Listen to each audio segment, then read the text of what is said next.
But we also want to talk about crypto here. Bitcoin at fresh all-time highs, similar to what we're seeing in the stock market, Danny. And as you might expect, these crypto equities, Circle, Coinbase, also rallying very hard to start this week. Yeah, they are, again, as you say, Bitcoin up there at all-time highs. Institutional investors, corporate treasury, they are all adding to their exposure. Year to date, we're up just under 30%. Bloomberg cross-asset reporter Isabelle Lee joins us now with the details. What are the details? Do we know the details? I mean, sometimes this thing rallies and we're like, okay, yeah, sure, Bitcoin's up again. What's driving it this time? Actually, yes, I was like, whoever knows. But I feel like it's a perfect storm. You have digital asset treasury companies, ETF flows, my favorite topic and Katie's favorite topic, and just really a pro-crypto administration on top of the stable coin bill. It's like really just a perfect environment for Bitcoin. And you see risk assets also edging higher, and we know that they're correlated. So Ether also, the second largest coin, is also in the green. So really lots of things to excite the crypto market. I feel like I'm stealing this joke probably from Joe Weisenthal, but whenever crypto's up like 5% or something Bitcoin, it's like, oh, I guess they must have reported really good earnings, right? This must be a fundamental story.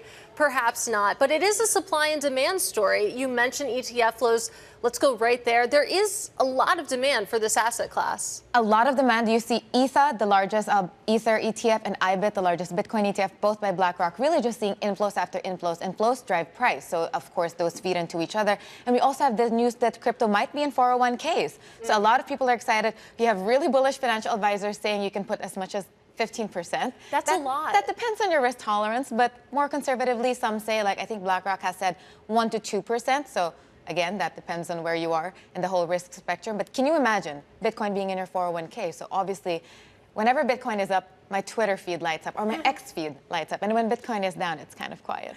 The future is now. The future is now, and maybe terrifying. I don't know, Isabel, how many details do we actually know about adding crypto to 401ks and what protection there might be and just how big that demand could really be? For now, we have the directive by Trump, but it still remains to be seen. Like, how are you going to do that? It's a very, very volatile asset class, but we do know that we have the backing of big people like Eric Trump, the son of Donald Trump, who, by the way, over the weekend said, oh, it's a good time because Ether is high up. So you really see a lot of big push there by institutional investors, and you can see how intertwined a lot of these insiders are, including Trump's family, with the crypto industry. So, I mean, you can make your own inference, but then it's really a lot of animal spirits going up. But also, I feel like it raises the question of what is Bitcoin in a portfolio?